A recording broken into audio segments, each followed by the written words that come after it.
ఆ టీచర్ సేవకుడయ్యాడు. 2,50,000 మంది సంఘములో ఆరాధన కొరకై చేరి వస్తారు.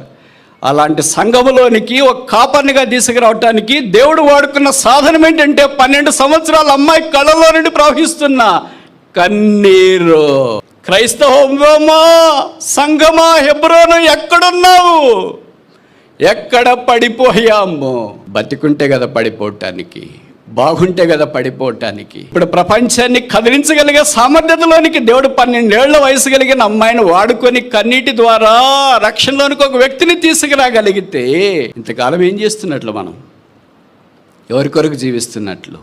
ఏం సంపాదించినట్లు? దైవమా ఎక్కడున్నావయ్యా? వారందరి కొరక ఏడ్చే విశ్వాస ఎక్కడా?